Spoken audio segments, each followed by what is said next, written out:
I was stirring the soup when my daughter-in-law tore the pot from my hands. "Who cooks like this? You're useless," Lauren screamed in that voice I had learned to fear more than silence. My son, Mark, was 10 feet away, sunk into the same sofa I bought when he still called me Mommy. He turned up the volume on the television. He pretended not to hear, just like always. The boiling stew splashed onto my hand, but I didn't scream. I didn't scream anymore. I had gotten used to the pain of small burns, the kind that don't leave a mark on the skin but rot you from the inside. Lauren kept ranting about my cooking, about my incompetence, about how I was a burden in her house. That word, her house, cut through me just like all the times before.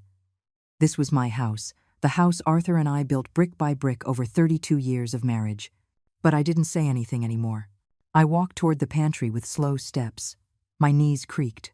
I am 68 years old, and my body now charges me for every humiliation with a different ache.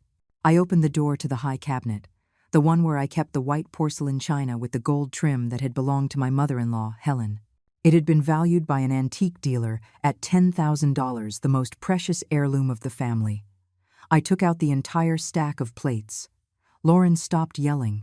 "What are you doing, you crazy old woman?" I didn't answer. I just held that tower of porcelain in my trembling hands, those wrinkled hands she despised so much, and I let it fall. The crash was beautiful. It was as if 50 years of silence had shattered all at once. The plates exploded against the ceramic floor in 1,000 glittering pieces. Lauren shrieked. Mark came running from the living room, his eyes wide, his mouth open. He froze in the doorway. Amid the fragments of porcelain that now covered my kitchen floor like dirty snow, I looked him straight in the eye, those eyes that had once looked at me with a son's love.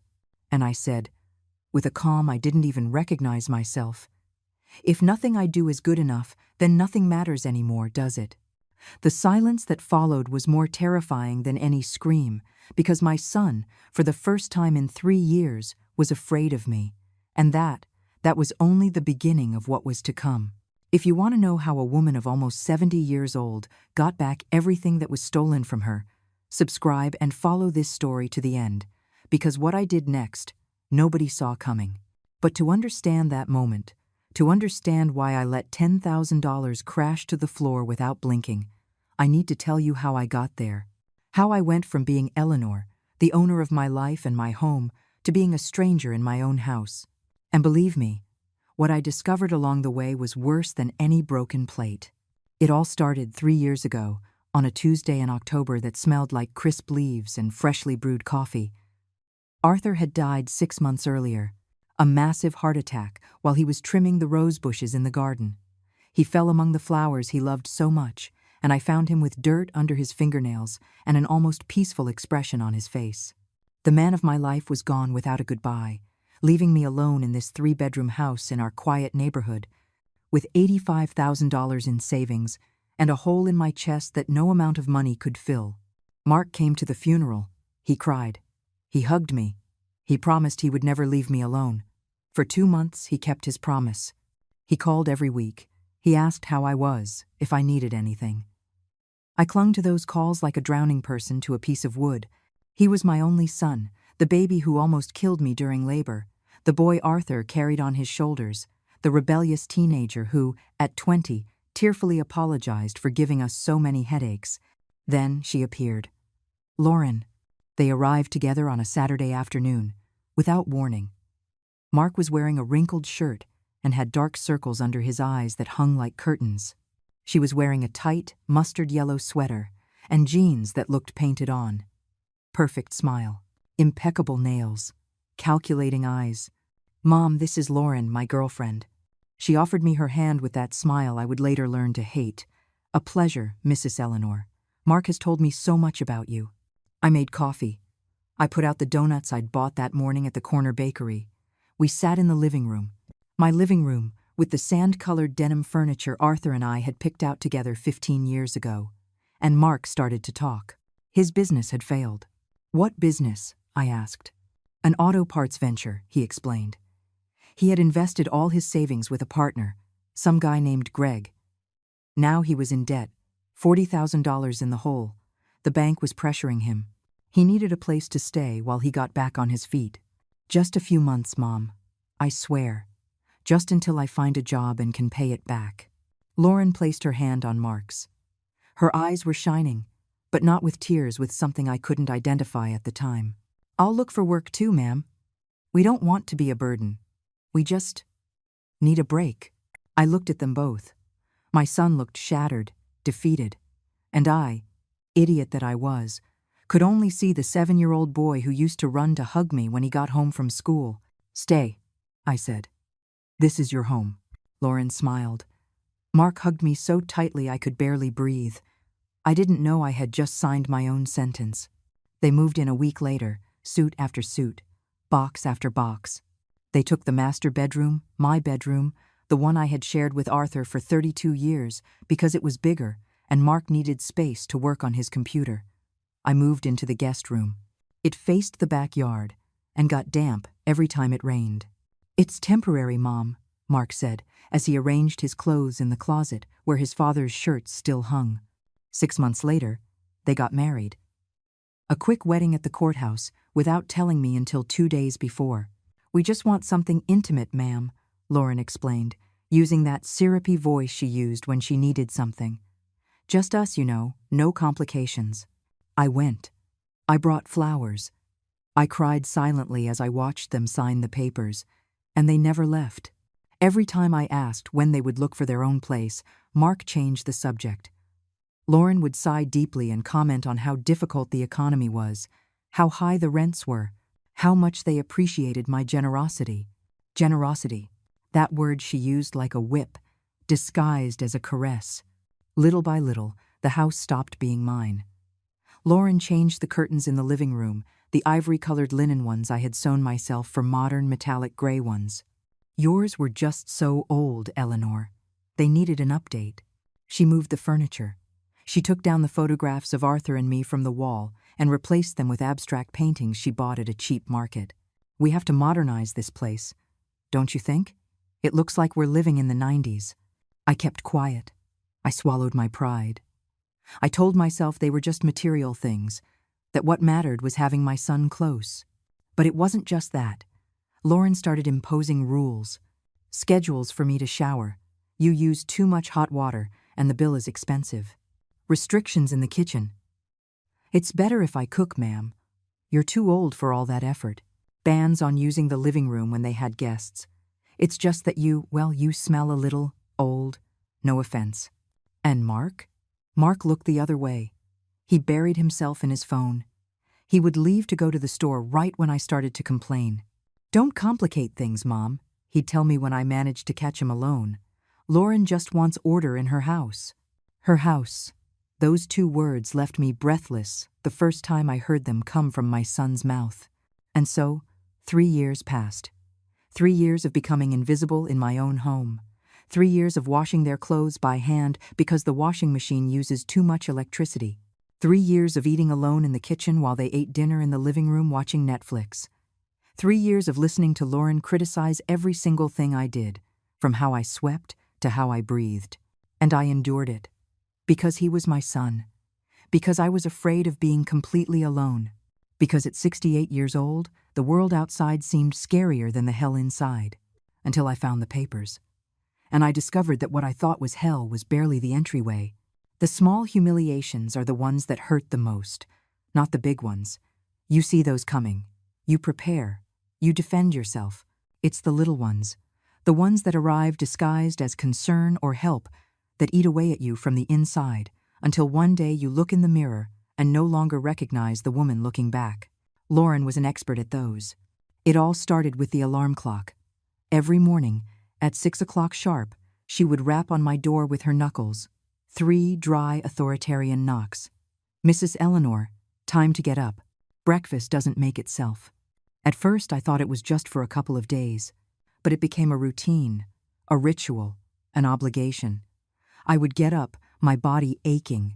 The arthritis in my knees was worse in the mornings, and I would drag myself to the kitchen while they continued to sleep in my bed, under my sheets, in my bedroom. I would make scrambled eggs and ham, hash browns, warm toast, and coffee with cinnamon. Everything just how Mark liked it since he was a child. But nothing was ever good enough anymore. "The eggs are runny," Lauren would say, pushing the plate away with disgust. "Can't you even crack an egg, ma'am?" "The coffee is cold," she'd complain, without looking up from her phone. "You let it sit too long again." Mark ate in silence, his eyes glued to his plate, as if he didn't hear a thing, as if I didn't exist. Then came the laundry. "Ma'am, the washing machine uses too much electricity," Lauren announced one afternoon, hands on her hips, standing in the patio doorway. "Besides, you don't pay a single dollar for utilities. The least you can do is wash by hand."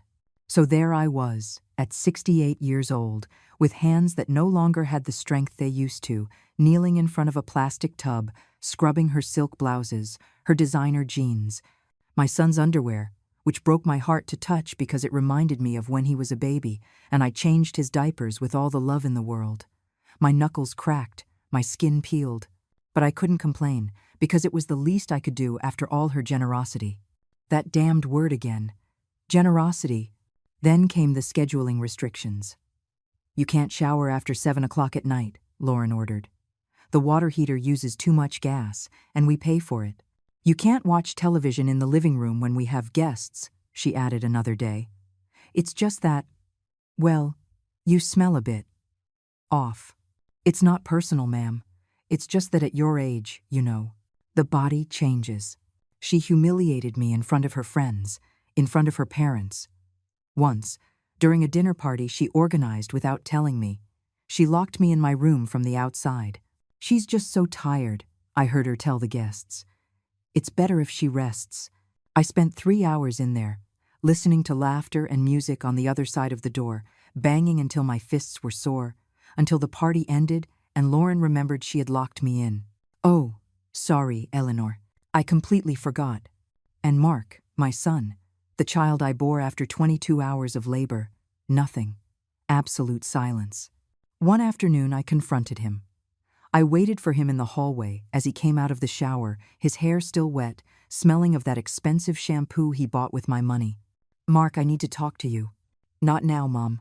I'm in a hurry." "It's important." He sighed. That sigh I knew so well. The one he used as a teenager when I asked him to clean his room. "What is it now? Is it Lauren? She treats me horribly, son. She humiliates me. She makes me feel like I'm in the way in my own house." He rubbed his face with his hands. He avoided my gaze. "Mom, you're getting old. Don't complicate things. Lauren just wants order in her house. If you don't like it, well, you can always find another place." I felt the floor open up beneath my feet. Her house? "Mark, this is my house. Your father and I paid for it over 30 years. "Yes, but we pay the utilities now. We keep this place running. You're just here. You're just here." Those 3 words knocked the wind out of me. My son was looking at me like I was a piece of old furniture that was no longer useful, but that he didn't have the heart to throw away. "What did that woman do to you, Mark? Where is the son I raised?" "I grew up, Mom. That's what happened. I'm not your little boy anymore. I have my own family now." He left. He left me standing in the hallway, tears rolling down my cheeks, hugging myself because there was no one left to hug me. I didn't eat dinner that night. I stayed in my room, staring at the damp patches on the ceiling, wondering at what exact moment I had lost my son. But the worst was yet to come. Because 3 weeks later, while looking for a utility bill that Lauren swore I had misplaced, I opened the desk drawer in the study Arthur's old desk and found a manila folder hidden under some old files. I opened it with trembling hands, and what I saw inside made the world stop. They were legal documents, notarized deeds, papers with the stamp of a lawyer I didn't know. And my name, Eleanor, appeared over and over, next to words that froze my blood. Mental incompetence, progressive senility, inability to manage assets. They were trying to declare me mentally unfit. They were trying to take everything from me. My own blood was stealing the house that Arthur had given 30 years of his life for. My hands were shaking so much I could barely hold the papers. There were medical reports, fakes, because I had never been to that doctor, with fabricated diagnoses, statements signed by witnesses who had supposedly seen my mental decline. All of it carefully manufactured. And at the end of the file, a document that shot through me like a bullet. Bank statements. From the joint account I had opened with Mark for emergencies, the one that held the $85,000 Arthur had left me. There were only $33,000 left. They had taken $52,000, more than half, stolen, by my son and that snake who called herself my daughter-in-law. I collapsed into the desk chair, the same one Arthur used to sit in on Sundays to do the accounts, and I sobbed until I had no tears left. How had I gotten here? How had I let them destroy me like this? The answer was simple and painful. Because I loved them. Because they were my family. Because I was afraid of being alone. But that afternoon, among those papers that smelled of betrayal, something inside me changed. The fear began to curdle into rage. And rage, as they would soon find out, can be far more dangerous than silence. I put the documents back exactly as I found them. With hands that still trembled, I refolded every paper along its original crease, slid them back into the manila folder, and hid it under the same old files. I closed the drawer slowly, silently, as if someone could hear me, even though the house was empty. Lauren was out shopping. Mark was at a job interview, just one more lie in the collection they had built around me. I sat on the living room sofa, the one they didn't let me use when they were home, and I looked at the walls of my house as if seeing them for the first time. The photographs of Arthur were gone. 32 years of marriage, erased as if they had never existed. In their place, soulless paintings that Lauren had bought on clearance. $52,000. The number circled my mind like vultures circling prey. It was more than money. It was Arthur's sweat, waking up at 5 in the morning for 30 years to drive his taxi. It was the nights I'd stayed awake, sewing for other people, to save up the down payment for this house. It was every dollar saved, every luxury denied, every sacrifice made with the promise that one day we could rest. And my son, my own blood, had stolen it while forcing me to wash his laundry by hand. But that wasn't the worst part. The worst part was the paperwork to declare me incompetent, to legally erase me, to turn me into a ghost in my own life. I closed my eyes. I took a deep breath. And in that moment, I made a decision that would change everything. I would not give them the satisfaction of seeing me destroyed. For the next few days, I became a consummate actress. Every morning, I got up at 6, made breakfast, and endured Lauren's insults with my head held high. I washed the clothes, I mopped the floors, I made myself small, invisible, harmless. But inside, I was planning. I needed help. I couldn't face this alone. And there was only one person in the world I could trust completely. Caroline, my first cousin. 71 years old, pure steel fiber wrapped in elegance. A retired lawyer from Atlanta with 3 successful children and 0 tolerance for nonsense. We had grown up together, shared dolls and youthful secrets. She was the only real family I had left. I called her on a Tuesday afternoon, when Lauren left for her yoga class, another thing she paid for with my money, and Mark was God knows where. "Cousin? What's wrong? You haven't called in months." And then I broke down. I told her everything. The humiliation, the insults, the stolen money, the false documents. Every word came out between sobs I could no longer contain. 3 years of pain condensed into a 20-minute phone confession. There was a silence when I finished. A silence so heavy, I thought the call had dropped. "Caroline? I'm here." Her voice sounded different, cold, dangerous. "And you're just going to let that snake take what Arthur built with his sweat? You're going to let your son, my nephew, rob you and erase you as if you're worthless? I don't know what to do."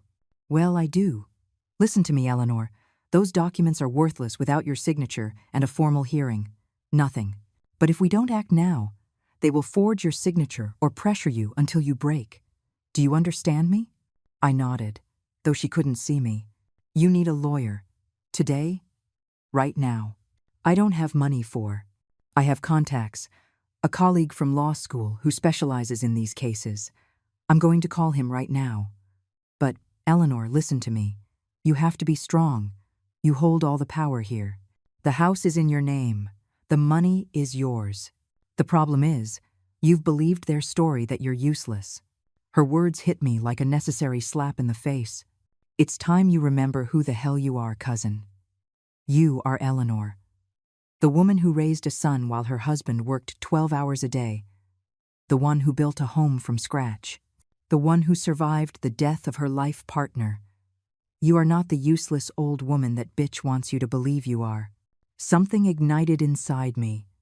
A small, fierce spark. What do I have to do? First, don't touch those documents. Leave them there as evidence. Second, the lawyer will call you tomorrow. His name is Stephen. You trust him with everything. Third, you need proof of the humiliation. Do you have a way to record them? I don't know how to use those things. Do you have any neighbors you trust? I thought of Paige, the girl from apartment 42. A nursing student, always kind, always asking if I needed anything when we crossed paths. Yes, there's a young woman. Perfect. Ask her for help. Tell her you need to install cameras or record with your phone. Young people know about these things. We need evidence of how they treat you. Every insult, every humiliation, everything. Caroline, I'm scared. I know, cousin. But you know what's scarier? Ending your days in a nursing home while those two spend your money on vacations. Is that what you want? No. Then fight. Fight with everything you have. And you are not alone. I'm flying in this weekend. We are going to take down that snake and that ungrateful son until they beg for mercy. We hung up. I sat in the living room, staring at my wrinkled hands. Those hands Lauren despised so much. And for the first time in 3 years, I didn't see them as weak. I saw them as weapons. The next day, Stephen called me. A professional voice, a serious tone. He explained the legal steps to protect my property and my money. He told me I needed to act fast, block access to the bank account, gather evidence of fraud, document the abuse. Mrs. Eleanor, the law is on your side, but I need you to be brave. Can you do that? I looked toward the kitchen, where Lauren was making a smoothie with organic ingredients that cost $30. Ingredients I had paid for without knowing it. Yes, I replied. I can do that. That afternoon, when Lauren left for the salon, I knocked on the door of apartment 42. Paige opened it with her usual smile. Mrs. Eleanor, how nice to see you. Come in, come in. Paige, I need your help, and I can't explain everything, but please trust me. I told her the basics. She listened without interrupting, and when I finished, her brown eyes were filled with indignation. That bitch. Sorry for my language, ma'am, but that's what she is. Of course I'll help you. Look, I have some small cameras I bought for a school project. They can be hidden easily. And I'll show you how to record audio with your phone. We spent 2 hours practicing. How to turn on the phone's audio recorder without being noticed. Where to place the mini cameras. In the living room clock, in the kitchen vase, in the picture frame in the hallway. When she treats you badly, record everything, Paige instructed. Every word. It doesn't matter how cruel it is. In fact, the worse, the better. I didn't have to wait long. 2 days later, while I was preparing dinner, Lauren stormed into the kitchen. What is this slop? She yelled, pointing at the chicken stew I was cooking. How many times do I have to tell you Mark doesn't eat onions? Are you deaf or just stupid? My cell phone was in my apron pocket. Recording. I'm sorry, Sorry. That's all you know how to say. You know what? Don't even bother cooking. You're useless. You're a burden. If Mark weren't so noble, he would have kicked you out years ago. Every word was registered with perfect clarity. At your age, you should just be grateful we let you stay here. Most old women like you end up abandoned, eating scraps in some miserable nursing home. I kept my head down, my hands busy peeling potatoes, but inside I was smiling, because every insult was a bullet I would later use against her. For the next 2 weeks, I collected evidence like a patient hunter. The cameras captured Lauren yelling at me, insulting me, treating me like trash. The audio recorder caught her cruel comments about my age, my smell, my uselessness. And then I found something I wasn't even looking for. One night, unable to sleep, I went down to the kitchen for a glass of water. It was 2 a.m. The house was silent. But as I passed the living room, I heard voices whispering from the master bedroom. Lauren. But she wasn't talking to Mark. She was on the phone. I crept to the door, my heart hammering in my chest. The wood was ajar, just a crack. I took out my phone, activated the recorder, and held my breath. "Don't be impatient, baby. It's almost done," Lauren was saying in a voice I had never heard before, soft, affectionate, intimate. "The lawyer says we'll have the deeds in a month, max. Yes, in my name. Mark doesn't suspect a thing. The idiot thinks I'm doing it for him." She laughed, a laugh that chilled my blood. "Of course I'm going to leave him, Greg. You think I married that fool for love? Please. He was just the way to get to the house. Yeah, the old woman is almost neutralized.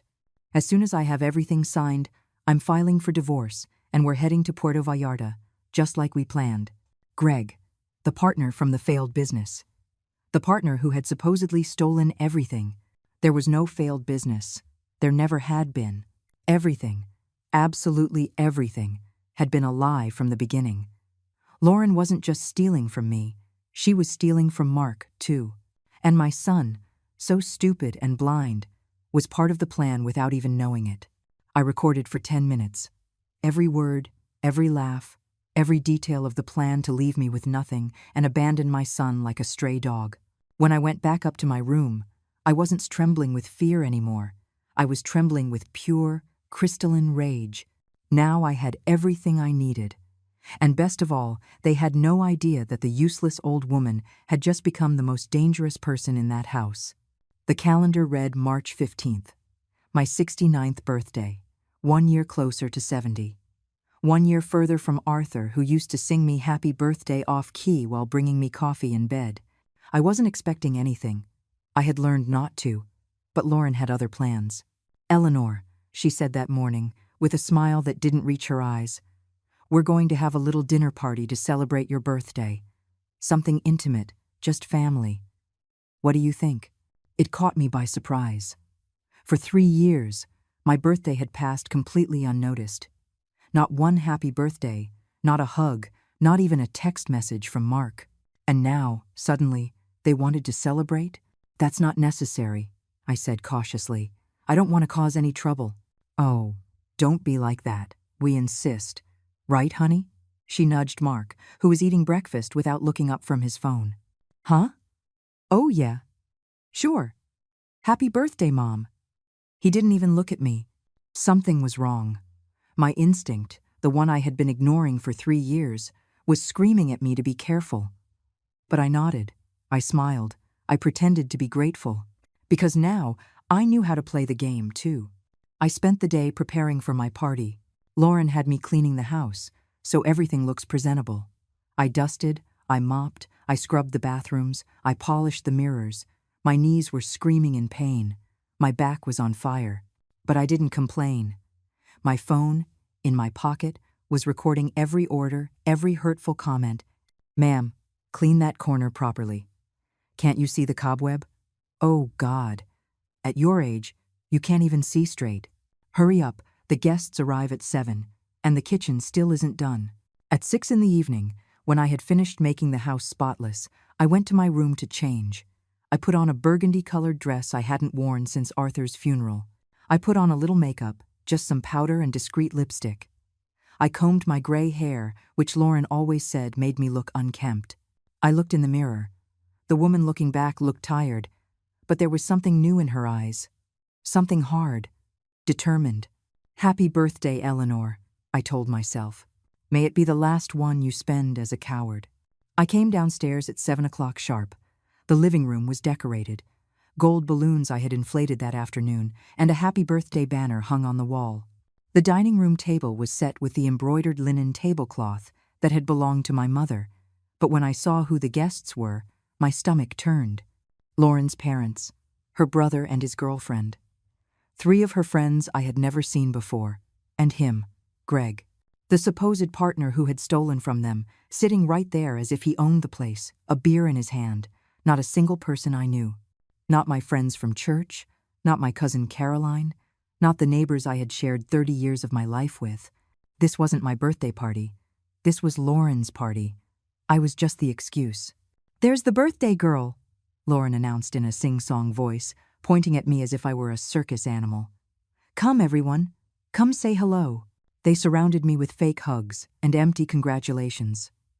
Lauren's father, a heavy-set man who smelled of cheap cigars, clapped me on the back. "Many happy returns, ma'am." 69. Wow, my own mother didn't even make it to 65. What a lovely sentiment. We sat down to dinner. Lauren had ordered food from an expensive restaurant, pasta, gourmet salads, artisan bread, all paid for with the money they had stolen from my account. I sat at the head of the table, the least important spot, while Lauren presided like a queen from my chair at my dining table in my house. Mark was beside her, smiling uncomfortably, pouring wine for the guests. "A toast," Lauren's father announced, raising his glass. "To Mrs. Eleanor, who's lucky enough to have such a dedicated daughter-in-law to take care of her in her old age." Everyone laughed and toasted. I held my glass of water. They hadn't poured me any wine and forced a smile. "Yes, it's such a blessing," Lauren's mother, a thin woman with too much makeup, chimed in. "At her age, so many women end up all alone, abandoned by their families. It's a miracle that Mark and my daughter took me in. As if I were a homeless person they had rescued from the street. No one mentioned that it was my house, that I had taken them in when they arrived with nothing." The dinner continued with laughter and stories that didn't include me. They talked about trips, restaurants, future plans. I was just another piece of furniture in the room, invisible, irrelevant, until Lauren made the announcement. She tapped her glass with a knife to get everyone's attention. They all fell silent. She stood up, beaming, with that perfect smile she had perfected. "Well, since we're all gathered, Mark and I want to share some exciting news." My son stood up too, taking her hand. "We're going to completely remodel the house," Lauren announced, spreading her arms wide, as if presenting a project on TV. "New bathrooms, a modern kitchen, hardwood floors, everything. We already have the budget, and we start next month."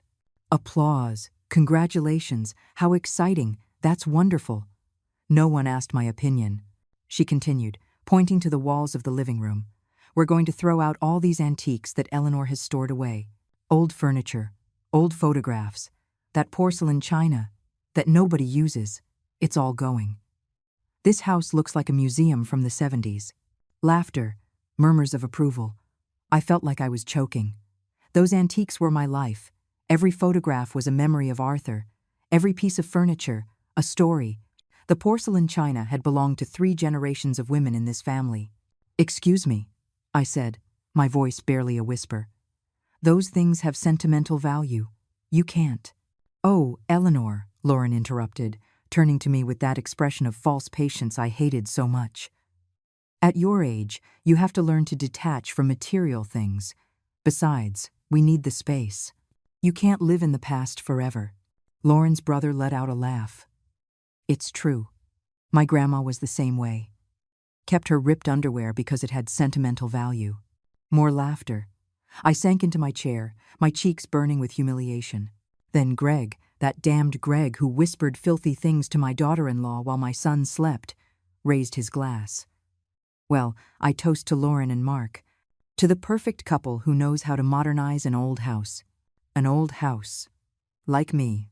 "And we should be thankful," Lauren added, looking directly at me, her eyes full of venom disguised as honey, "that Eleanor is being so understanding.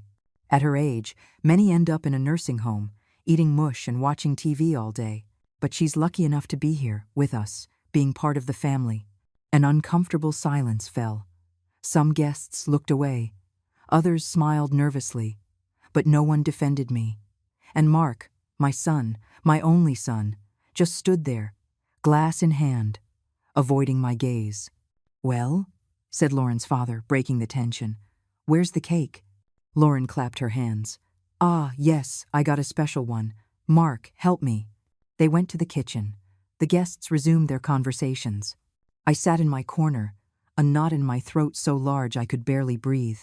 They returned with a small cake, more fitting for a child than someone turning 69, with candles lit. They placed it in front of me. "Time to sing," Lauren ordered. They sang Happy Birthday, off-key, quickly, without enthusiasm, like people fulfilling an annoying obligation. "Make a wish, Eleanor." I looked at the candles. I looked at the faces around me, strangers, all of them. I looked at my son, who finally met my gaze for a second before looking away. And in that moment, something inside me broke for good. It wasn't just pain. It was rage. Burning, indignant rage. But I said nothing. I just closed my eyes, made a wish they could never imagine, and blew out the candles. Tepid applause. Lauren cut the cake. A tiny sliver for me, generous slices for everyone else. We ate in an uncomfortable silence. By 10 o'clock at night, the guests started to leave. Goodbye hugs. Happy birthday, ma'am. Take care. You're in good hands. When the last one left, Lauren collapsed onto the sofa with a dramatic sigh. Ugh, so exhausting. Mark, clean this up while I go take a shower. My son obeyed like a trained dog, collecting dirty plates, glasses, and crumpled napkins. I sat in my corner, looking at the remains of my birthday party, which hadn't been mine at all. Mark walked past me, carrying plates to the kitchen. He said nothing. No additional happy birthday. No, I hope you had fun. Nothing. I went up to my room, my legs heavy, my heart heavier. I took off the burgundy dress and hung it in the closet. I sat on the bed, that squeaky twin bed, so different from the king size in my bedroom that they now occupied, and I took out the photograph of Arthur I kept in the nightstand drawer. Forgive me, I whispered to the black and white image of my husband, smiling in his taxi driver's uniform. Forgive me for being so weak, for letting them trample on everything we built together. Tears fell on the glass of the picture frame, distorting his face. But no more, my love. I swear it. No more. I put the photograph away. I took out my cell phone. I checked the day's recordings. Every disguised insult, every public humiliation, all of it perfectly documented. Then I dialed Caroline's number. She answered on the second ring. Cousin? What is it? It's almost 11. Caroline, I said, my voice firm, no tears left. I need you to come tomorrow. Not the weekend. Tomorrow. What happened? What happened is that I'm done collecting evidence. What happened is that I have everything I need. And what happened is that today, on my 69th birthday, they humiliated me for the last time. There was a pause. I'm packing my bag, my cousin replied, and I'm calling Stephen to have everything ready. The game is over, Eleanor. Now, the war begins. I hung up. I turned off the light. But I couldn't sleep. Because for the first time in 3 years, I wasn't afraid of the next day. I was anticipating it. The next morning dawned gray. Heavy clouds covered the sky, threatening a storm. But I felt strangely light, as if something toxic had finally drained from my body during the night. I got up before Lauren knocked on my door. I dressed with care. Jeans, a mustard yellow blouse, the knitted sweater Arthur gave me on our last anniversary.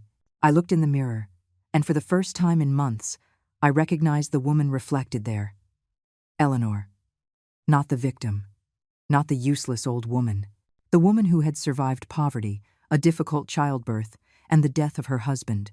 The one who had fire in her veins, even if she had forgotten it for a time. I went down to the kitchen. I made coffee, just for me. I took a pastry from the pantry. I sat at the table and ate in silence, watching out the window as the clouds grew darker. At 9 in the morning, I heard footsteps on the stairs. Lauren appeared in sweatpants and a t-shirt, her hair in a messy ponytail, yawning. Good morning, I said calmly. She looked at me, surprised. You already ate? And what about us? I haven't made it yet. Her eyes narrowed. I'm sorry, I said. I haven't made it yet. If you want breakfast, the kitchen is right there. The silence that followed was delicious. Lauren just stood in the doorway, her mouth slightly open, processing what she had just heard. It was probably the first time in 3 years I hadn't jumped to obey her. Are you feeling sick, Eleanor? She asked in that syrupy voice she used before an attack. I feel perfectly fine, thank you. Then I don't understand why. Because I am 69 years old and my knees hurt. Because yesterday I cleaned this entire house for your party. Because I'm tired. And because, honestly, you both have 2 perfectly functional hands. Lauren's eyes lit with barely contained fury. She opened her mouth to respond, but just then, the doorbell rang, loud, insistent, as if someone was ringing with urgency. Are you expecting someone?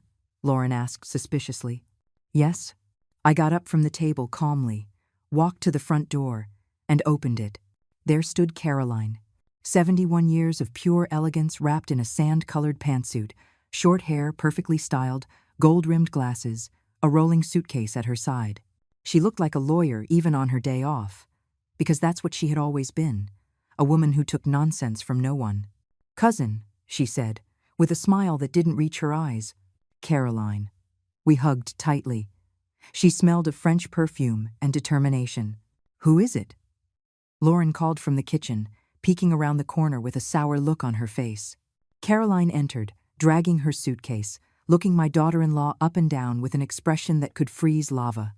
"I'm Caroline, Eleanor's cousin, a lawyer. And you must be Lauren, Mark's wife, the owner of this house." "Oh, what a mistake." Caroline let out a dry laugh. "The owner? Interesting, because according to the deeds I reviewed with the notary yesterday, the only owner of this property is Eleanor, widow of Arthur. But hey, maybe you have information I don't." Lauren's face went pale, then red, then purple. I meant that. Don't worry. I know exactly what you meant." Just then, Mark came down the stairs, rubbing his eyes. "What's all this noise? Mom? Who? Aunt Caroline?" "Mark, it's been a long time, nephew." Her tone was ice. "The last time we saw each other was at Arthur's funeral. 3 years. Not one call, not one visit." Mark swallowed hard. "We've just been busy with robbing your mother." "Yes, I heard." Absolute silence. Lauren took a step forward. "Excuse me? Who do you think you are, coming in here?" "I'm the cousin who is going to make sure you pay for every dollar you stole from Eleanor, and every humiliation, every insult, every day of abuse." Caroline took her cell phone out of her purse. "Do you want me to play the recordings now, or would you prefer to keep pretending?" Lauren's eyes went wide. "Recordings? What are you talking about?" "About the 27 audio recordings where you insult my cousin. About the videos where you treat her like garbage. About the phone conversation where you tell your lover, Greg, that you're going to leave Mark as soon as you get the house in your name." Mark staggered as if he'd been punched. "What? Greg? What is she talking about?" Lauren turned white as a sheet. That's a lie. This old woman is making it up. Want me to ask your husband if it's a lie?" Caroline pressed a button on her phone. Lauren's voice filled the living room.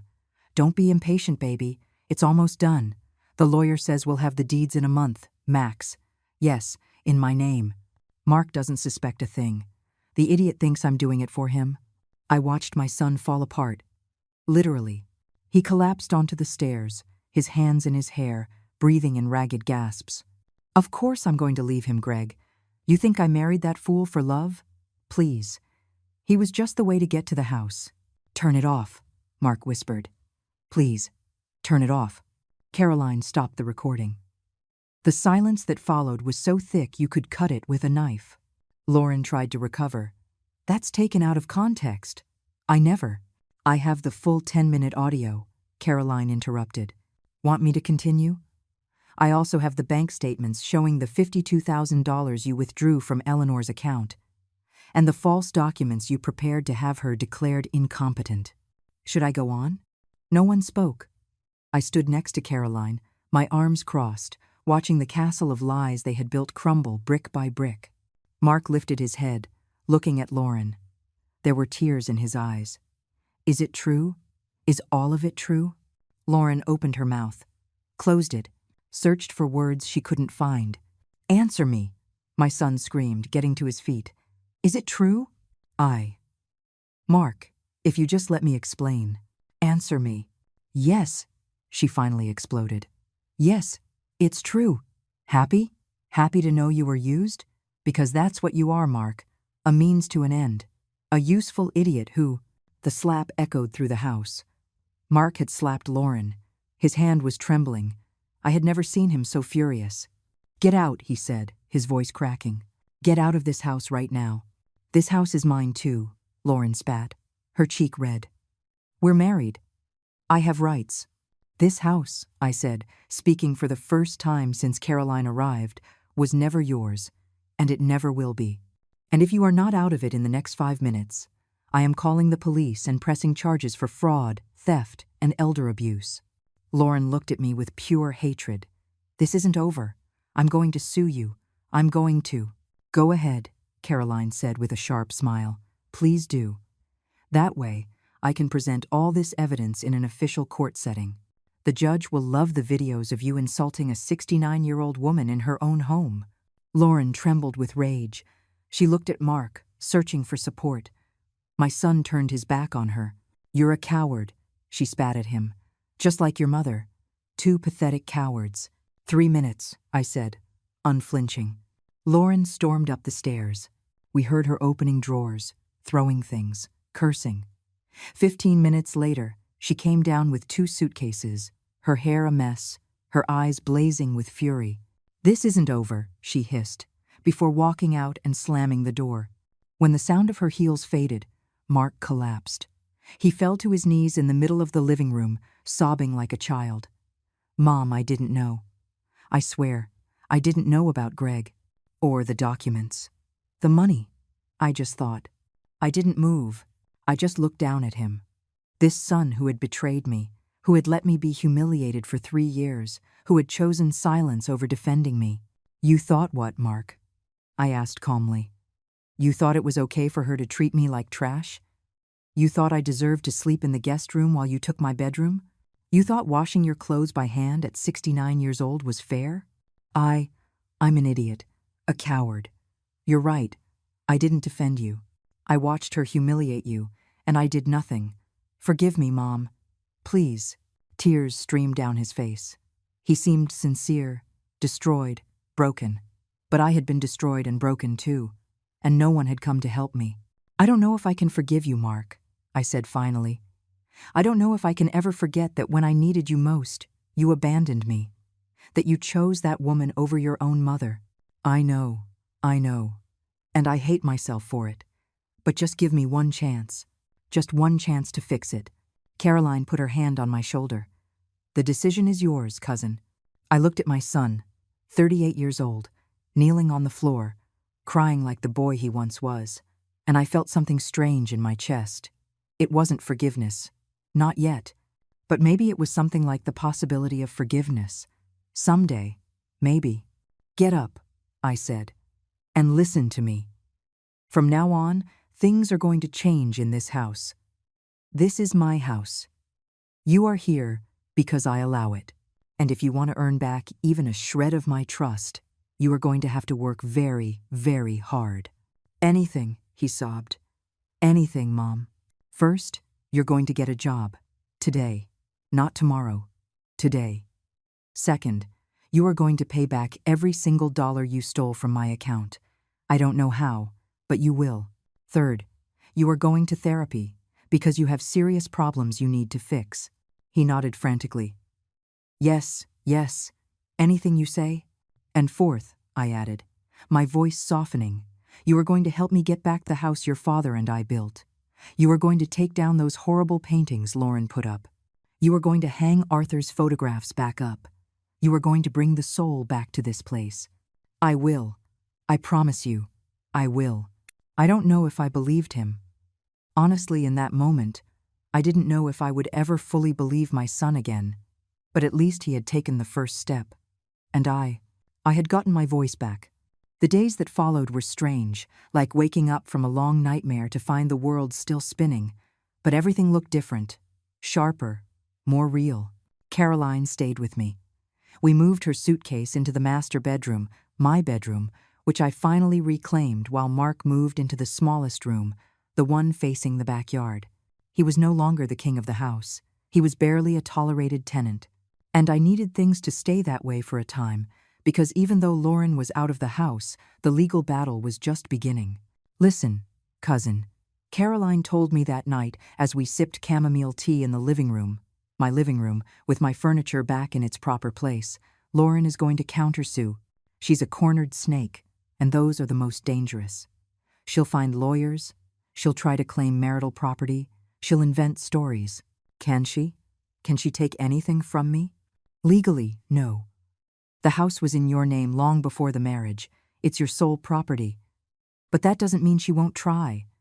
That's why we need to be 3 steps ahead of her. Stephen, the lawyer Caroline had found for me, came the next day. A man in his 50s, impeccable gray suit, a worn leather briefcase that spoke of years of experience. The 4 of us sat at the dining room table, Stephen, Caroline, Mark, and me, with documents spread across the wood table Arthur had bought at an auction 20 years ago. Mrs. Eleanor, Stephen began, adjusting his glasses.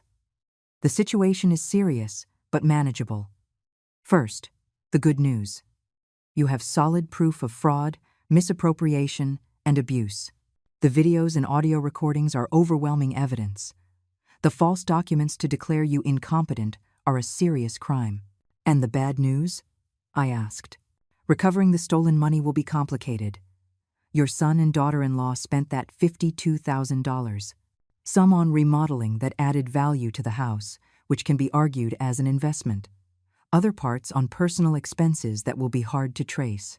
I looked at Mark. He was pale, with deep, dark circles. He hadn't slept well since Lauren left. What did you spend my money on? I asked him directly. My son swallowed. I don't know all of it. Lauren handled the finances. But I know she redid the master bedroom, changed the floors, bought new furniture, paid for her car. Her car? A new Mazda CX-5. $38,000. It's in her name. The rage climbed back up my throat. Almost $40,000 on a car. With my money. We can put a lien on the vehicle, Stephen said, taking notes. We can also press criminal charges for fraud. But, Mrs. Eleanor, I need you to understand something. A lawsuit like this can take years. It's emotionally and financially exhausting. What do you recommend then? Stephen exchanged a look with Caroline. My cousin gave a slight nod. There is another option, the lawyer continued. Quicker. More. Decisive. But it requires you to be willing to play a little dirty. How dirty? A small smile crossed his face. Legal, but intimidating. You see, Lauren, her history is interesting. We did some research. 3 previous jobs she was fired from for accounting irregularities. A civil suit in Atlanta for defrauding an elderly man. It never went to trial because they reached an out-of-court settlement, but the file exists. I sat up straighter. She's done this before? It appears so. She has a pattern. She targets men with older mothers who own property, seduces them, marries them quickly, tries to take over the assets, and when it doesn't work, or when she gets what she wants, she disappears. Mark covered his face with his hands. My God, was I that stupid?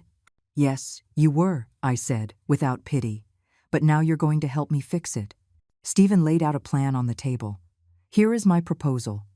We prepare a legal packet so solid that when she sees it, Lauren will understand she has no way out. A criminal complaint for fraud. A civil suit for damages. A lien on the vehicle. A restraining order. And this is important. The threat of public exposure. Public exposure? Social media. Local community Facebook groups. A well-told story about how a woman preyed on a 69-year-old widow. In this day and age, public shame can be more effective than any trial. Caroline smiled with satisfaction. What Stephen is proposing is that we pressure her until she accepts a settlement. She gives back what she can.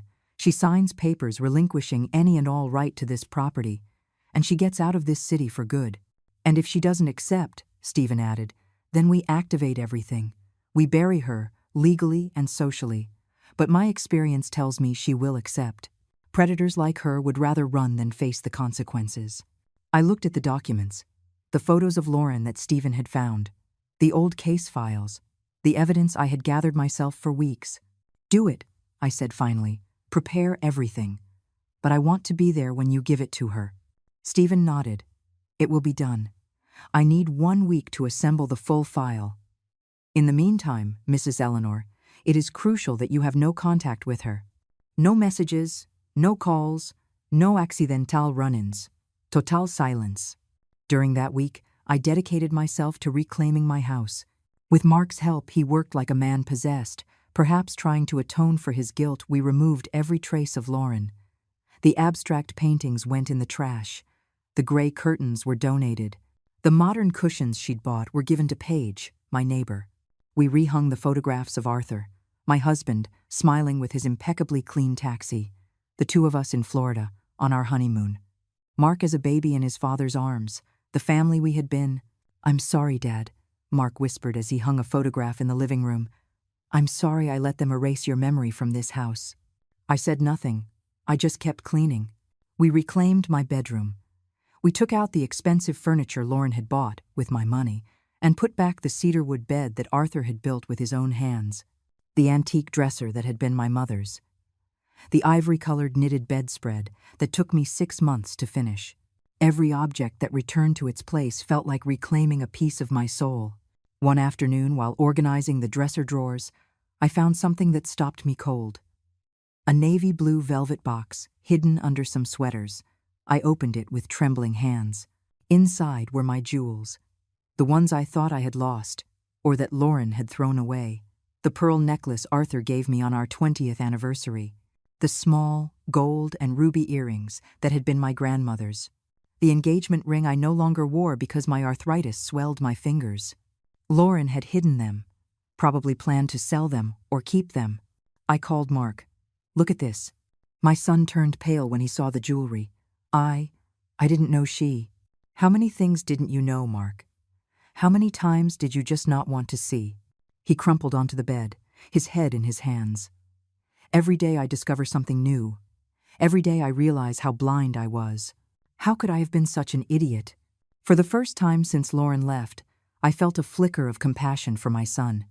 He had been a victim, too, manipulated, used, but that didn't erase what he had done to me. "Mark," I said, sitting beside him, "I want you to understand something. Lauren may have tricked you. She may have manipulated you.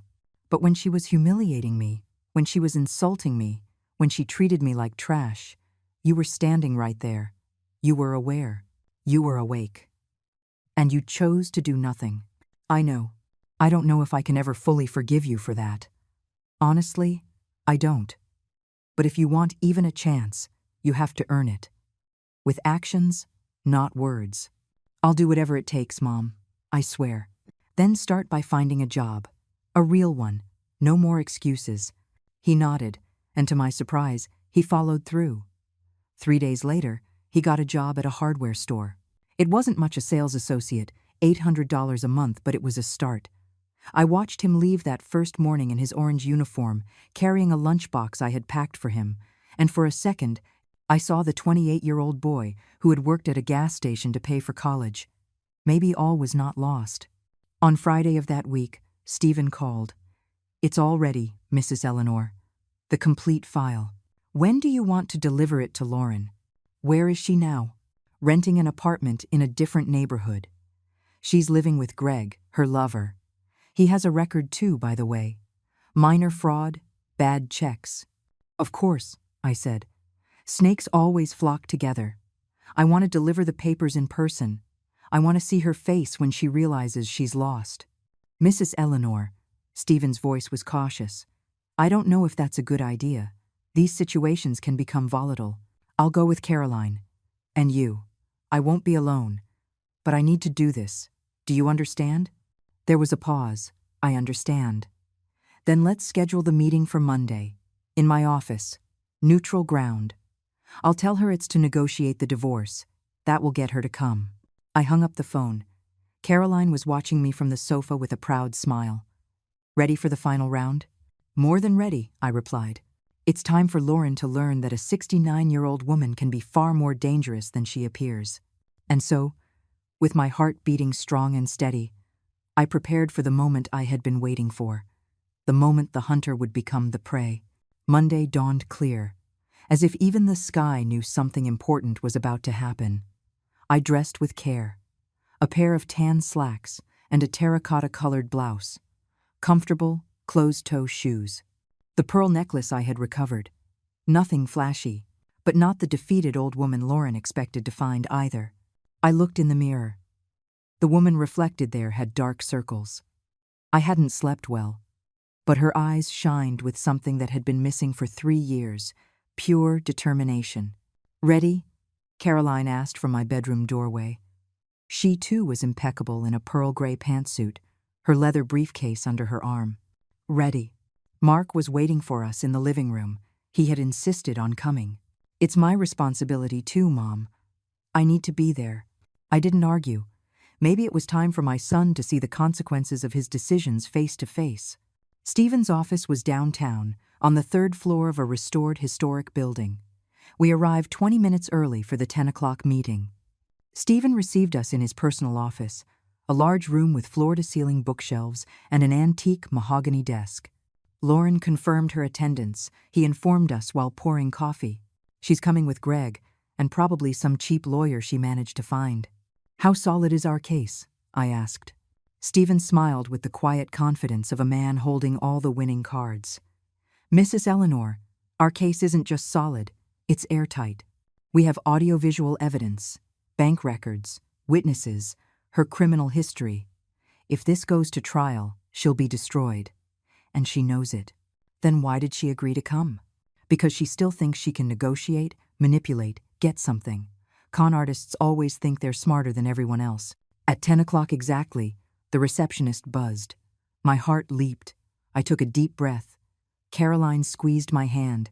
The secretary opened the door to the conference room, an adjacent room, with a long glass table and black leather chairs, and they walked in. Lauren looked different, thinner, with dark circles poorly concealed by makeup. Her hair was pulled back in a high ponytail that made her look harsher. She was wearing tight jeans and a champagne-colored silk blouse, probably bought with my money. Beside her walked Greg, a man in his 40s with a scruffy beard, a wrinkled shirt, and the smile of a used car salesman. And behind them, a short man in a poorly fitting suit carrying a worn-out briefcase, the cheap lawyer Stephen had predicted. When Lauren saw me, something flickered across her face. Surprise? Fear? Rage? I couldn't tell. But she definitely wasn't expecting me. What is she doing here? She asked in a high-pitched voice, pointing at me as if I were a cockroach. It's her house we're discussing, Stephen replied calmly. She has every right to be present. I thought this was to negotiate the divorce between Mark and me. Oh, it is. But it's also to discuss several other matters. Please, have a seat. They sat on the opposite side of the table. Lauren avoided looking at me. Greg watched me with barely disguised contempt. The cheap lawyer took out a notepad and a pen. We sat on the other side, Stephen in the center, Caroline to his right, me to his left, and Mark beside me, like a tribunal. Stephen opened his briefcase and took out a thick folder. He placed it on the table with a heavy thud that echoed in the silence. Well, let's begin. Mrs. Lauren, you are here because my client, Mrs. Eleanor, has several serious accusations against you. The cheap lawyer cleared his throat. With all due respect, counsel, my client is not obligated to. Your client, Stephen interrupted, his voice like steel, committed fraud, misappropriation, elder abuse, and conspiracy to commit patrimonial fraud. If she doesn't want to hear what I have to say, she is free to leave. But if she does, we will be pressing criminal charges this afternoon. Would you like to leave? Silence. Good. Let's continue. Stephen opened the folder. He took out copies of the bank statements and slid them across the table. Between January of 2023 and October of 2025, you and Mark withdrew $52,000 from a bank account belonging to Mrs. Eleanor. Money that was not yours. That is called theft. Those were household expenses, Lauren protested, regaining some composure. We were maintaining the house, utilities, gas, food. We were entitled. $38,000 for a car?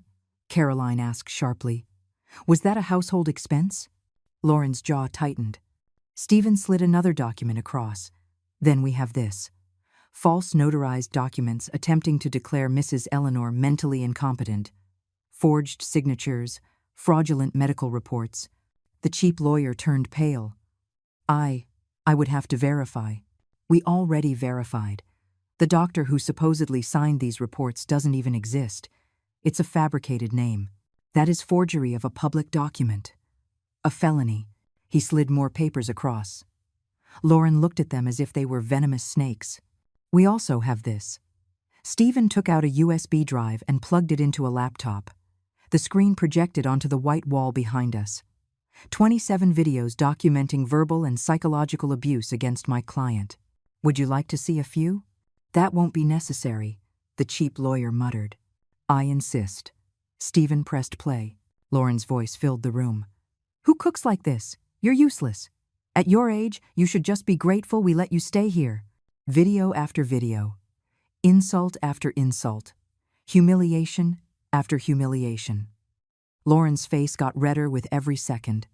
Greg shifted uncomfortably in his chair. The cheap lawyer was taking frantic notes.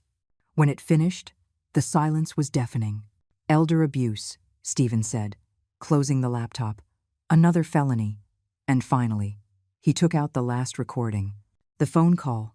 No, Lauren whispered. You can't. Oh yes, I can. He pressed play. Don't be impatient, baby. It's almost done. Mark tensed beside me. Even though he'd heard it, hearing it again, out loud, seemed to destroy him all over again. Mark doesn't suspect a thing. The idiot thinks I'm doing it for him. Greg sank in his chair, avoiding everyone's gaze. Of course I'm going to leave him, Greg. You think I married that fool for love? Please. He was just the way to get to the house. When the recording ended, Lauren was shaking. With rage or fear, maybe both. That recording is illegal, she spat. You can't use it in. In this state, Caroline interrupted with a smile. One party to a conversation can legally record it without the other's consent if they have reason to believe they are protecting themselves from a crime. And my cousin had many reasons. Stephen closed the folder. Now, Mrs. Lauren, let's do the math. We have patrimonial fraud, document forgery, elder abuse, and conspiracy. If this goes to trial, you are looking at a minimum of 5 to 10 years in prison. The cheap lawyer swallowed hard. Counselor, perhaps we can reach an agreement. Oh, absolutely. That's why you're here. My client is willing to not press criminal charges if the following conditions are met. He took out a new document. He read it aloud. 1. Immediate return of the Mazda CX-5, which will be sold, with the proceeds returned to Mrs. Eleanor's account. 2. Signing of a voluntary divorce, claiming no assets from Mark or Eleanor. 3. A restraining order. You will not come within 500 yards of either of them. 4. A payment of $10,000 for moral damages. And 5. You will leave this city immediately. Lauren exploded. That's ridiculous. I'm not agreeing to that. The alternative, Stephen said, his voice calm but lethal, is that we turn this entire file over to the district attorney today. We will also be moving forward with public exposure. Social media, local news, community groups. A story about how a woman preyed on a vulnerable senior. We've already prepared the press release. We just have to hit send. Lauren went pale. In this digital age, public shame could be worse than jail. She looked at Greg for support. He avoided her gaze. The coward. Her voice broke. I don't have $10,000. Then get it, I said, speaking for the first time. All eyes turned to me. Sell whatever you have. Ask your family. I don't care. But you either pay me or you go to jail. We stared at each other across the table. Predator and prey. But now, the roles were reversed. You have until Friday, Stephen added, to sign all the documents and deliver the money. Otherwise, we activate the full legal process. It's not fair, Lauren cried. I just wanted. What? I asked, my voice hard. To rob me? To take my house? To destroy my family? To humiliate me every single day? Which of those things did you just want to do? She didn't answer. She just cried, her hands covering her face. But they were tears of rage, not remorse. This meeting is over, Stephen declared. You have until Friday at 5 in the afternoon. After that, there's no turning back. They got up. Lauren practically ran for the door, followed by Greg and the useless lawyer. But before she left, she turned toward me one last time. I won't forget this, she hissed, poison in every word. Someday, you're going to regret. What? I interrupted, standing up. Defending myself? Taking back what's mine? No, Lauren. The only one here with regrets is you. You're going to regret underestimating a useless old woman." She left, slamming the door.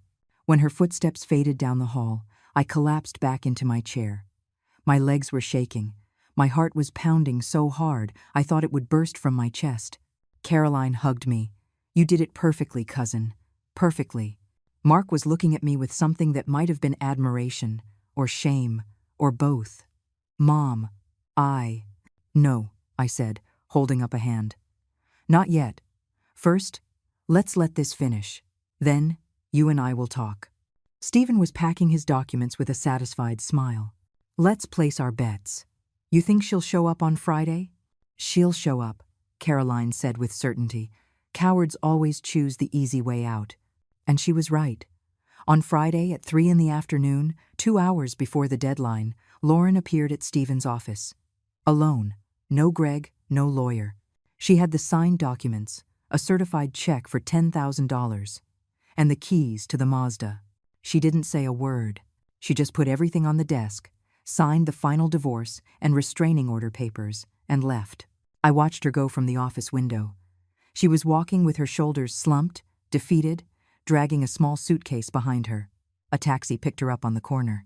And just like that, Lauren was gone from our lives. "It's over," Caroline whispered. "It's over," I repeated. But something didn't feel completely settled, a strange feeling in my stomach, like when you know the storm has passed, but the air still smells like rain. And I was right to be wary. Because 3 days later, I would discover that Lauren hadn't been the only snake in my house. There was another, closer, more painful, and that betrayal would hit me in a way I never saw coming. 3 days after Lauren signed the papers, life began to return to a pace that was almost normal. Almost. Mark was still working at the hardware store. He left early, came home tired, ate dinner in silence, and shut himself in his room. We barely spoke. The wound between us was still raw, even if it wasn't gushing. Caroline had stayed 2 weeks longer than planned. "Just to make sure everything is in order," she'd say. But I knew the truth. She was still afraid to leave me alone. Afraid I'd fall back into that pit of silence and submission. I wasn't going to fall. Not ever again. It was a Wednesday afternoon. Caroline had gone to the market to buy ingredients for dinner. Mark was at work. I was in the living room, sewing a button on one of my blouses. Those small domestic tasks I used to do on autopilot, I now performed with a strange, reclaimed sense of peace. The doorbell rang. I set my sewing aside and walked to the door. I looked through the peephole. A man I didn't recognize. Gray suit, navy blue tie, briefcase in hand. Looked professional. I opened the door cautiously, leaving the security chain on. "Yes? Mrs. Eleanor? Who's asking?" "My name is Alberto. I'm a notary public." He held up an ID, showing it to me through the crack. "I'm here on behalf of Stephen. I need you to sign some final documents related to your daughter-in-law's case." Something felt wrong. Stephen hadn't mentioned any additional documents. "Can you wait a moment? I'm going to call Stephen to confirm." The man smiled. "Of course. That's the smart thing to do." I closed the door and dialed Stephen's number. He answered on the 3rd ring. "Mrs. Eleanor, is everything all right? There's a notary at my door. He says he's from you, with documents to sign." Silence on the other end of the line. But not a normal silence, an alarmed silence. "What's his name?" "Alberto." "Mrs. Eleanor, I did not send any notary. Do not open that door. Do not sign anything. Do you hear me? Call the police right now." My heart dropped. "What?" "It's a trap. Lauren is trying something. Lock the deadbolt, don't leave the house, and call 911. I'm on my way." He hung up. With trembling hands, I turned the deadbolt. I ran to the living room window and peeked out carefully. The notary wasn't alone anymore. There was a car parked in front of my house, a gray sedan. And inside, in the driver's seat, was Greg, and next to him, Lauren. I backed away from the window, my breath coming fast. What were they planning? To force their way in? To steal something? To hurt me? I dialed 911 with shaky fingers. 911, what's your emergency? There are suspicious people outside my house. They tried to trick me, pretending to be a notary. I think they're trying to get in. I gave my address. The operator told me a patrol car was on its way. But then I heard something that froze my blood. A key turning in the lock. I stood paralyzed. How did they have a key? And then I remembered. Lauren had lived here for 3 years. She must have made copies. The door opened, or tried to. The deadbolt I had just thrown held it fast. I heard cursing from the other side. "Open the door, you old hag," Lauren screamed. "This is my house. You have papers that belong to me." "You're violating the restraining order," I shouted back. "The police are on their way." "I don't give a damn about the police. You're going to pay for what you did to me." Heavy thuds on the door. Kicks. They were trying to break it down. I ran to the kitchen. I grabbed my cell phone and started recording. Everything. The screams. The pounding. The evidence. "Greg, break the door down." Lauren was ordering, completely unhinged. More thuds. The wood was groaning. The frame was splintering. Then I heard sirens. The patrol cars arrived just as the false notary managed to break the lock. The door flew open, and there they stood, all 3 of them, frozen in the doorway, with 4 police officers pointing their weapons at them. "Hands up, now." Greg put his hands up immediately, a coward to the end. The false notary tried to run, but an officer tackled him. Lauren just stood there, pure hatred in her eyes, staring at me. "This isn't over," she hissed. "Ma'am, step back," a policewoman, large and in her 40s, ordered. "You are in violation of a restraining order. This house is mine. That old woman stole it from me." "The house has been registered to Eleanor since 1993, another officer said, consulting his dashboard computer. "You have no legal right to this property." They handcuffed all 3 of them. Lauren was screaming, kicking, spitting insults that would make a sailor blush. Greg was silent, head down. The false notary was trying to negotiate. "Officer, this is just a misunderstanding. I was just. You were impersonating a public official. That's a federal offense." I was still recording everything. Every second, every word. As they put them in the patrol cars, Lauren looked at me one last time through the window. "I hope you die alone and forgotten, you fucking old hag." The cars sped off, sirens wailing. I collapsed onto the living room sofa, trembling from head to toe. The cell phone nearly fell from my hands. 10 minutes later, Stephen arrived, disheveled and tieless, as if he'd run from his office. "Are you okay? Did they hurt you?" I'm fine. Just scared. This is incredibly serious. Violating a restraining order, breaking and entering, impersonation. Lauren is not getting out of this one. What's going to happen now? "Now," he said, "she goes to prison. And not for a few months. For years." Caroline arrived soon after, carrying grocery bags, her face pale. "Paige called me." "What happened?" I told her everything. My cousin hugged me so tight I could barely breathe. "It's over, Eleanor. This time, for real. That woman is never going to bother you again." That night, Mark came home from work to find the door splintered and a house full of police officers taking statements. When I explained what happened, he turned white. "Mom, if anything had happened to you, if you hadn't locked the deadbolt." "But I did," I said. "I've learned how to protect myself, son.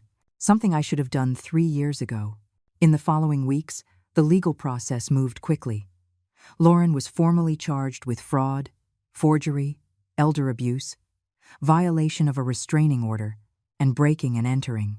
Greg as an accomplice, the false notary for impersonation. All 3 were sentenced. Lauren, 7 years in prison. Greg, 5 years. The false notary, 3 years. The day of the sentencing, I was in the courtroom, with Caroline by my side, with Stephen representing me, and with Mark, my son, who was finally, on the right side. When the judge read the sentence, Lauren looked at me from the defendant's box. There was nothing left of the confident, manipulative woman who had entered my home 3 years ago. There was only a defeated criminal in an orange jumpsuit. I didn't feel joy, not even full satisfaction. Just relief, deep, absolute relief. We walked out of the courthouse under a clear sky. Caroline took my arm. "How do you feel?" "Like I can finally breathe." Mark was walking quietly behind us. I waited for him. We stopped on the sidewalk. Mom, I can never apologize enough for. I know, I interrupted. And you're right. It will never be enough. But Mark, look at me. He lifted his head. His eyes were wet. You made terrible mistakes. You failed me when I needed you most. But for these last few months, you've been trying to fix it. Little by little. And that counts. It doesn't erase what happened, but it counts. Does that mean? It means I'm willing to try. To rebuild what was broken between us. It won't be fast. It won't be easy. But I'm willing if you are. He broke down. He hugged me, right there on the sidewalk, sobbing like a little boy. I am, Mom. I swear. I'll spend the rest of my life making it up to you. I don't need you to spend your life making it up to me, I said, stroking his hair, which was already starting to gray. I just need you to be a good son from now on, to respect me, to value me, to remember that this is a two-way relationship. I will. I promise. And for the first time in a very long time, I believed him. That night, back at home, my home, reclaimed, clean of snakes, Caroline made a special dinner. Red chicken chili, just like in the old days. Fresh sourdough bread and cornbread. The three of us sat at the dining room table, and for the first time in 3 years, a dinner in that house wasn't heavy with tension or fear. There was laughter, shared memories, plans for the future. After dinner, I went up to my bedroom, my real bedroom, not the guest room, and sat on the bed that Arthur had built. I took his photograph out of the drawer. I did it, my love, I whispered. I got our house back. I got our dignity back. And I'm getting our son back. I could almost hear his voice replying, I always knew you were stronger than you thought, Eleanor. I put the photo away and turned out the light. Outside, the city was quiet. Inside, in this house that had seen so much pain, there was finally peace. But this story wasn't over, because the most important chapter was missing. The one about rebuilding, the one about forgiveness, the one about turning the ashes into something new and beautiful. And that chapter was just beginning. The house smelled of freshly brewed coffee and warm pastries. The windows were open, letting in the cool breeze of an April morning. In the living room, the photographs of Arthur were smiling from their frames on the wall. The porcelain china, or what was left of it after my burst of rage, rested in its display cabinet, the broken pieces mended with golden resin, making the cracks visible but beautiful, scars that told a story of survival. I was in the kitchen, stirring a pot of vegetable soup. But this time, no one was tearing the pot from my hands. This time, I was cooking because I wanted to. Because it was my kitchen. My house. My reclaimed life. Mrs. Eleanor, Paige's voice, my neighbor, called from the front door. I'm here. Where do you want these boxes? In the living room, sweetie. Thank you. Paige walked in, carrying cardboard boxes full of blankets, pillows, and toiletries. Behind her was Caroline, who had decided to move in with me permanently, carrying more bags. Because the house was no longer just my refuge. It had become a refuge for others. 3 months ago, while having coffee with Caroline in the living room, I had a revelation. I looked at the empty rooms Mark had since moved into his own apartment, working hard to pay me back every dollar he owed, and I thought of all the women who were probably going through what I had gone through. Elderly women being taken advantage of by their own families. Abused, ignored, erased from their own lives. Cousin, I said to Caroline, what would you think if we turned this house into something more? And so, the Arthur House was born, a temporary shelter for older women in situations of domestic or financial abuse. A place where they could stay while they sorted out their legal problems, regained their strength, and rebuilt their lives. It wasn't a nursing home. It wasn't a charity. It was a home. Caroline used her contacts to get free legal support for the women who arrived. Stephen offered his services pro bono 2 days a week. Paige, who had become like a granddaughter to me, helped with social media and outreach. And I cooked. I listened. I shared my story. I showed them that it was possible to get up after the hardest fall. In 6 months, we had helped 14 women. 14 stories of pain that were turning into stories of resilience. That morning, we were waiting for number 15. Her name was Estelle. 72 years old. Her son and daughter-in-law had put her on the street after selling her house, which was actually Estelle's house, and keeping the money. Stephen was on her case. The doorbell rang at 10 o'clock sharp. I opened the door. There she was. A stooped woman in a sweater that was far too large, a small patched suitcase in her hand, and eyes that had cried so much they looked dry. "Mrs. Estelle?" She just nodded. "Please, come in. This is your home now." Her eyes filled with tears. "Really? Really?" I led her inside. I showed her to her room clean, with windows that overlooked the rose garden I had replanted, with fresh sheets and a knitted blanket. Nothing fancy, but dignified. Welcoming. "This is, for me? For you. For as long as you need." She sat on the bed and finally, truly, cried. She cried the way I had cried so many times. She cried with that deep, racking sob of someone who has carried pain for too long. I sat next to her and took her wrinkled hand, so much like my own. "I went through this too," I said softly. "I also thought there was no way out, that I was too old, too weak, too useless. But I wasn't, and neither are you. But my son, I know. It hurts more when it's your own blood. But Estelle, listen to me. You are worth more than what they made you believe. And you are not alone. Not anymore."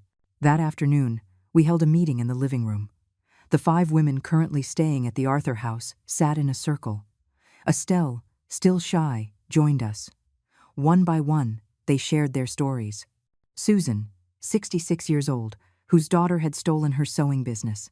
Beatrice, 70, abused by her son-in-law who blamed her for all his marital problems. Celia, 63, whose drug-addicted son stole her pension check every month. Different stories, but the same pain, the same betrayal, the same feeling of being invisible. "And what did you do?" Estelle asked, her voice trembling. "We fought back," Susan answered with pride. "With help from Stephen, I got my workshop back. And now my daughter doesn't even dare come near me. I got a restraining order against my son-in-law," Beatrice added. "My daughter had to choose. She chose him. It hurts, I won't lie. But at least now I have peace. And I," Celia said with a tired smile, "put my son in rehab, forcibly. It was the hardest thing I've ever done. But if I hadn't, I'd be dead. Or he would be." Estelle looked at them with something that was beginning to look like hope. Do you really think I can too?" "We don't think it," I said firmly. "We know it. Because we lived it, and because we are here to help you." The months that followed were healing, not just for the women who passed through the Arthur house, but for me, too. Every story I heard, every legal victory we celebrated, every time I saw a woman reclaim her dignity, it felt like I was healing a piece of my own wound. Mark came to visit me every Sunday. He brought flowers. Sometimes he helped with repairs around the house. He'd learned basic carpentry from online videos. Little by little, conversation by conversation, the chasm between us grew narrower. One afternoon, while he was fixing a patio door, he stopped and looked at me. "Mom, do you think you'll ever be able to forgive me? Completely?" I thought before answering. "I don't know, Mark. There are some things that can't be forgotten. But," I paused, choosing my words, "I'm learning that forgiveness doesn't mean forgetting. It means deciding not to let the past control your present. And, does your present include having me in your life?" "Yes," I said, after a moment. "But on different terms. I'm no longer the mother who lets herself be trampled for fear of losing her son. I'm the mother who respects herself. And if you want to be in my life, you have to respect that." "I do. I respect it. And I admire you, Mom. What you did, what you're doing with this house. It's incredible." I felt something warm in my chest. It wasn't the blind, unconditional love of before. It was something more mature, more real. "Thank you, son." 1 year after Lauren was sentenced, the Arthur house had become a fixture in the community. Articles in the local paper, an interview on the state radio, donations from local businesses, more volunteer lawyers. We had helped 37 women, 37 lives reclaimed, and every single one of them reminded me why it had been worth it to fight. why it had been worth it to smash those porcelain plates in a fit of desperate rage. Why it had been worth it to record every insult, every humiliation, every moment of pain. Because from the deepest pain can come the greatest strength. One December afternoon, just before Christmas, I was in the garden, watering the roses, when Caroline came out, phone in hand. "Cousin, you need to hear this." It was a voicemail. From a young woman, her voice thick with tears. "Mrs. Eleanor, you don't know me. My name is Patricia. I heard your interview on the radio. My grandmother. She's going through something just like you did. Her own children are trying to take her house. I don't know what to do. I don't have money for lawyers. But when I heard you speak, I thought maybe you could help us. Or at least tell us where to start, please. My grandmother is 74 years old, and she's losing faith. But your story gave her hope. And it gave me hope, too." I stood there, the hose dripping onto my shoes, tears streaming down my cheeks. "Are you going to call her?" Caroline asked. "Of course I'm going to call her, and I'm going to help her, just like someone should have helped me when I needed it most." That Christmas was different from all the others. We decorated the Arthur house with colored lights, a big tree in the living room, and garlands on every window. The 6 women currently living with us helped make dinner. Tamales, fruit punch, roasted turkey, and apple walnut salad. Mark came with his new girlfriend, a genuine, hard-working woman who treated me with respect from the first moment. Paige brought her family. Stephen stopped by with his wife and kids. This house that had seen so much pain, so much abuse, so much darkness, was now overflowing with laughter, hugs, and light. After dinner, while everyone was talking in the living room, I went up to my bedroom. I took out Arthur's photograph. I held it to my chest. "Look what we did, my love," I whispered. "This house we built together. It's saving lives now. I wish you could see it." I could almost feel his smile, his pride, his love, which had never really left. I walked back down the stairs.